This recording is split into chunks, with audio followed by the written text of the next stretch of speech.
ভারত যদি বন্ধুত্ব দেখায় বন্ধুত্ব পাবে, কিন্তু ভারত যদি বাংলাদেশে আধিপত্যবাদ বিস্তার করতে চায়, বাংলাদেশের 18 কোটি জনগণ সেটা রুখে দেবে। ভারত যদি গৌর গোবিন্দের ভূমিকায় নামতে চায়, দেশের 18 কোটি মুসলমান শাহজালালের ভূমিকায় নামবে।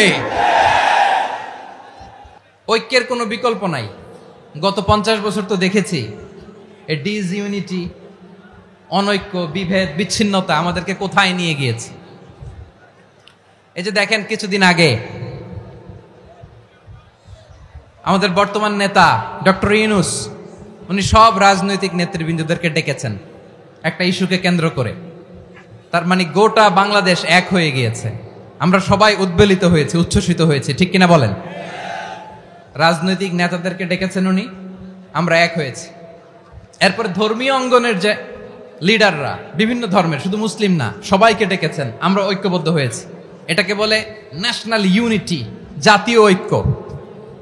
যে কোনো ধরনের কনস্পাইরেসি, ষড়যন্ত্র, আধিপত্যবাদ মোকাবেলায় জাতীয় ঐক্যের চেয়ে মোক্ষম হাতিয়ার আর নাই। আমাদের একটা প্রতিবেশী দেশ আছে, আমরা আমাদের দেশ নিয়ে যত ভাবি তারা তার চেয়ে বেশি ভাবে। কথা বুঝতেছেন না? আরো ভেঙে বলতে হবে। হ্যাঁ, আমরা আমাদের দেশ নিয়ে যত উদ্বিগ্ন, এদের আরো টেনশন বেশি। বলেন, আমাদের দেশে শান্তি আছে না নাই? আমরা হিন্দু মুসলিমে কখনো দাঙ্গা লাগে? আসতে বলেন, কেন লাগে? ওদের পূজা পার্বণে আমাদের মাদ্রাসার ছেলেরা যে পাহারা দেয়, চিল্লায় বলেন ঠিক কিনা?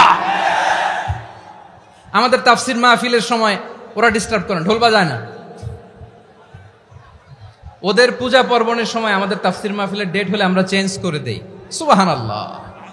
কি সাম্প্রদায়িক সম্প্রীতির রোল মডেল। আর ওই বাংলাদেশের ব্যাপারে তারা অনেক ডিসইনফরমেশন ছড়াচ্ছিল।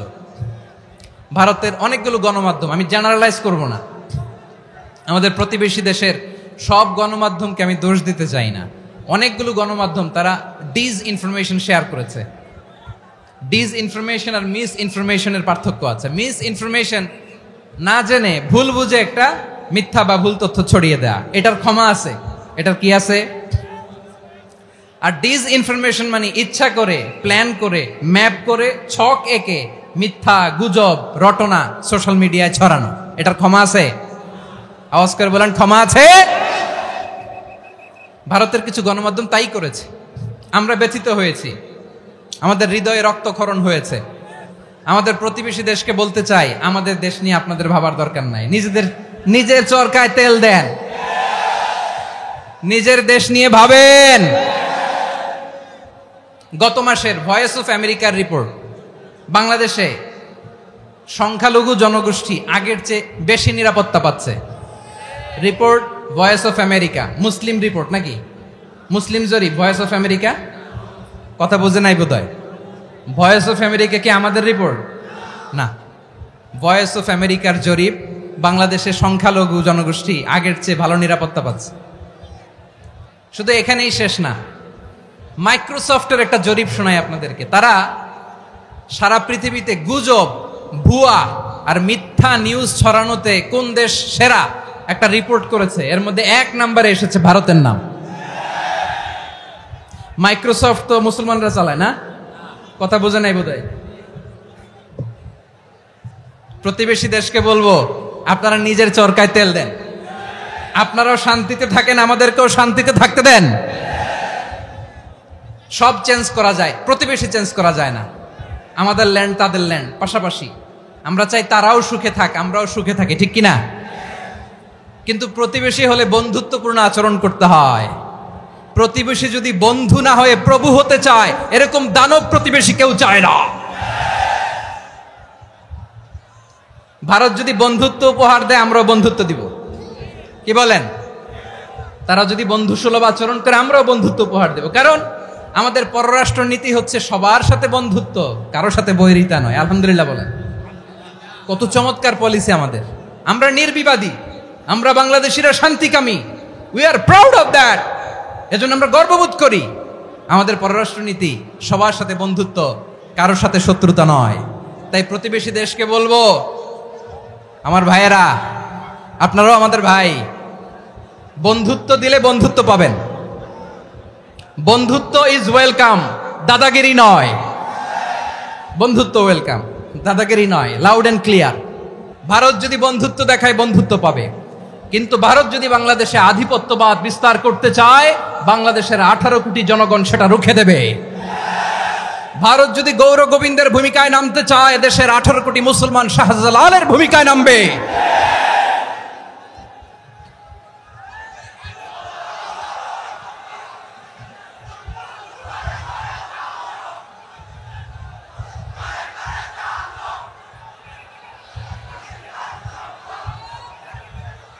প্রিয় ভাইয়েরা, আমরা বন্ধুত্বে বিশ্বাসী, শত্রুতায় নই, ঠিক কিনা বলেন? আল্লাহ আমাদেরকে বোঝার তৌফিক দান করুক। তাহলে এই যে তারা বলেছে এদেশে সংখ্যালঘুরা কষ্টে আছে, দুঃখে আছে, এটা কি ঠিক? বলেন, এটা কি ঠিক? না, তারা ডিস ইনফরমেশন শেয়ার করেছে, এটা ঠিক নয়। আমার প্রতিবেশী বন্ধু রাষ্ট্রকে বলবো, আপনারা এটা করবেন না, এটা করবেন না। আমরা শান্তিতে আছি, আপনারাও শান্তিতে থাকেন, আমাদেরকেও শান্তিতে থাকতে দেন। এই যে চিটাগাংয়ের অ্যাডভোকেট আলিফ হত্যাকাণ্ডে গোটা বাংলাদেশ আমরা ধৈর্যের পরাকাষ্ঠা দেখিয়েছে, চিল্লায় বলেন ঠিক কিনা? আমাদের নেতা আমাদেরকে ডেকেছে, আমরা শান্ত থেকেছি। আমরা শান্ত থাকতে চাই, আমরা ঐক্যবদ্ধ থাকতে চাই। যে কোনো ষড়যন্ত্র রুখে দেওয়ার জন্য ঐক্যবদ্ধ প্রচেষ্টার কোনো বিকল্প নাই। তাই আজকের আলোচনার ছোট্ট একটা টপিক আমি শিরোনাম ঠিক করেছি, আমাদের জীবনে, সমাজ জীবনে, ধর্মীয় জীবনে, রাষ্ট্রীয় জীবনে ঐক্যবদ্ধ থাকার গুরুত্ব। এবার আওয়াজ করে পেকুয়ার ভাইয়েরা বলেন, আমরা ঐক্যবদ্ধ জীবনযাপন করতে চাই কি চাই না? আল্লাহ তাআলা সে নির্দেশনাই দিচ্ছেন। আল্লাহ তাআলা ইরশাদ করছেন, ওয়া'তাসিমু বিহাবলিল্লাহি জামিআন ওয়া লা তাফাররাকু ওয়াযকুরু নি'মাতাল্লাহি আলাইকুম ইয কুনতুম আ'দাআন ফাআল্লাফা বাইনা কুলুবিকুম فأصبحتم بنعمته إخوانا وكنتم على شفا حفرة من النار فأنقذكم منها كذلك يبين الله لكم آياته لعلكم تهتدون الله أكبر পড়েন। আল্লাহ বললেন, ও গোলামেরা শোনো, ওয়া'তাসিমু বিহাবলিল্লাহি জামিআ, ও আমার গোলামেরা সবাই মিলে আল্লাহর রশিকে আঁকড়ে ধরো। আল্লাহর রশি হলো ইসলাম, আল্লাহর রশি হলো কোরআন। আল্লাহ বললেন কোরআনকে আঁকড়ে ধরো, ইসলামকে আঁকড়ে ধরো। একা একা আঁকড়ে ধরলে চলবে না, জামিআ সবাই মিলে আঁকড়ে ধরো। এই আদেশটা আমাদের জন্য দান করেছেন কে? আল্লাহ তাআলার নির্দেশ, ওয়া'তাসিমু বিহাবলিল্লাহি জামিআ, সবাই মিলে আল্লাহর রশিকে আঁকড়ে ধরো। হাবলুল্লাহ মানে আল্লাহর রশি। হাবলুল্লাহ মানে কি? রশি। এই হাবলুল্লাহ আল্লাহর রশি বা আল্লাহর রজ্জু দ্বারা উদ্দেশ্য হচ্ছে ইসলাম। আল্লাহর রশি দ্বারা উদ্দেশ্য কি? তাফসিরে অনেক ব্যাখ্যা এসেছে। এই এরকম পরিস্থিতিতে তাফসিরের সূক্ষ্ম সূক্ষ্ম বিষয়গুলো আমরা শোনাতে চাই, কিন্তু পরিবেশ হয়ে ওঠে না। আল্লাহর রজ্জু বা আল্লাহর রশি দ্বারা উদ্দেশ্য হচ্ছে ইসলাম। আল্লাহর রজ্জু বা আল্লাহর রশি দ্বারা উদ্দেশ্য হচ্ছে কোরআন, কারণ কোরআন আমাদেরকে ঐক্যবদ্ধ করে, ইসলাম আমাদেরকে ঐক্যবদ্ধ করে। চিল্লায় বলেন ঠিক কিনা? এজন্য আল্লাহ বললেন, তোমরা আমার রশিকে আঁকড়ে ধরো, বিচ্ছিন্ন হয়ে না। আমার দেয়া নেয়ামতগুলো স্মরণ করো। যখন তোমরা ছিলে শত্রু, তোমাদের মধ্যে হৃদয়ে আমি আল্লাহ ভালোবাসা ঢেলে দিলাম, ফলে তোমরা সবাই ভাই ভাই হয়ে গেলে।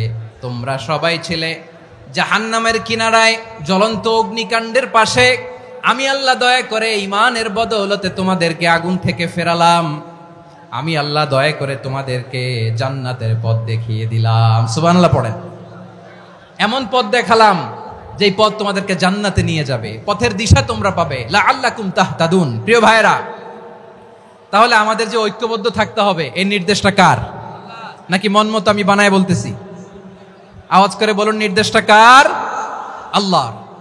তাহলে আমাদেরকে ঐক্যবদ্ধ জীবন যাপন করতে হবে। প্রিয় ভাইরা, ইসলাম আমাদেরকে ঐক্যবদ্ধ করে। ইসলাম আমাদেরকে কি করে? সংঘবদ্ধ করে, ঐক্যবদ্ধ করে। বিচ্ছিন্ন হওয়া যাবে না। বিরোধ, বিচ্ছিন্নতা, মতানৈক্য, এগুলো আমাদেরকে ধ্বংস করে, আমাদেরকে দুর্বল করে।